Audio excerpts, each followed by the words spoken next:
Assalamualaikum warahmatullahi wabarakatuh. Halo teman-teman, perkenalkan nama saya Anissa Salmalia Putri dengan NPM 112111109. Nah, di sini saya akan memenuhi tugas mata kuliah Manajemen Pemasaran Jasa.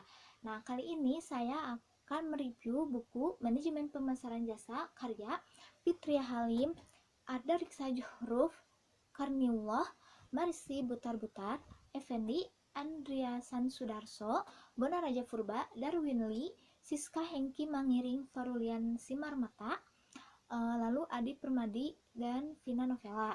Nah, kebetulan saya akan mereview bab 5 mengenai bauran pemasaran pada perusahaan jasa. Perlu mengetahui apa yang dimaksud dengan bauran pemasaran. Nah, bauran pemasaran ini ialah kombinasi strategis dari 7 elemen kunci yang dikenal sebagai 7P yang terdiri dari produk, price atau harga, place atau tempat, promotion atau promosi, proses, people atau orang, dan physical evidence atau bukti fisik. Nah, ini menjadi panduan utama bagi usahawan yang awam gitu ya, dan manajer pemasar untuk memenuhi kebutuhan dan keinginan pelanggan. Nah, selanjutnya peran elemen bauran pemasaran. Nah, elemen itu yang tadi sebutkan tadi ya teman-teman, yang 7P. Nah, elemen-elemen ini tidak berdiri sendiri, mereka saling terkait dalam mencapai tujuan pemasaran. Kayak dari perencanaan produk hingga penanganan fisik. Setiap langkah diatur untuk mencapai hasil yang diinginkan dan membangun hubungan yang baik dengan pelanggan. Pemasaran produk dan jasa. Nah, produk dan jasa itu pasti berbeda ya teman-teman. Dalam dunia pemasaran produk, waktu itu hanya ada 4 tradisional yang digunakan, yaitu produk, terus price atau harga, promotion, dan place atau tempat. Namun dalam pemasaran jasa ditambah lagi dengan 3P untuk diperkenalkan, yaitu proses, people atau orang, dan bukti fisik. Nah, ini mencerminkan kompleksitas layanan yang melibatkan interaksi langsung terhadap pelanggan. Selanjutnya ada yang namanya signifikansi atau pentingnya bauran pemasaran.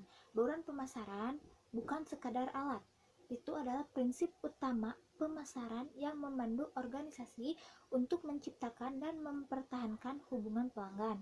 Nah, dalam dunia yang terus berubah, perubahan bauran pemasaran juga diperlukan untuk tetap relevan. Selanjutnya ada yang namanya strategi, atau bisa dibilang bagaimana sih strategi dalam pemasaran jasa. Nah, strategi dalam pemasaran jasa memerlukan pendekatan holistik, seperti dari perencanaan produk hingga proses dan bukti fisik. Setiap elemen berkontribusi pada menciptakan nilai bagi pelanggan.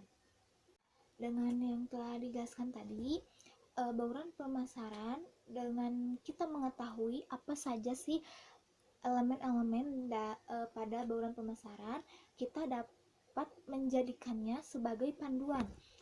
Organisasi juga dapat menghadapi tantangan global dengan percaya diri. Ini bukan hanya alat, tapi fondasi kesuksesan di dunia pemasaran jasa. Membaca materi mengenai bauran pemasaran pada perusahaan jasa ini sangat membantu saya dan juga menambah wawasan saya dan pengetahuan saya, karena bagian materi 5 ini banyak sekali definisi-definisi menurut para ahli, dan juga isinya tuh atau materinya tuh mudah dipahami. Bisa dibilang isi materi itu detail gitu ya, namun banyak juga istilah-istilah atau kata-kata atau bahasa yang mungkin kita sendiri perlu mengartikannya atau mencari tahu apa maksud dari istilah tersebut. Tetapi itu menyenangkan juga karena setidaknya sedikit membantu saya gitu ya untuk mengetahui bahasa-bahasa istilah mengenai pemasaran jasa, dan menambah wawasan saya juga mengenai dunia pemasaran. Nah, dan sub-subnya atau bagian-bagian dari bab 5 ini benar-benar dijelaskan gitu ya dengan jelas dan juga dengan rinci. Penjelasan itu benar-benar menyusun banget teman-teman, dari satu dari A sampai Z-nya tuh benar-benar dijelaskan. Sekian review dari buku Manajemen Pemasaran Jasa, yaitu bab 5 mengenai bauran pemasaran pada perusahaan jasa. Sekian, wassalamualaikum warahmatullahi wabarakatuh. Sampai ketemu lagi di video selanjutnya. Dadah.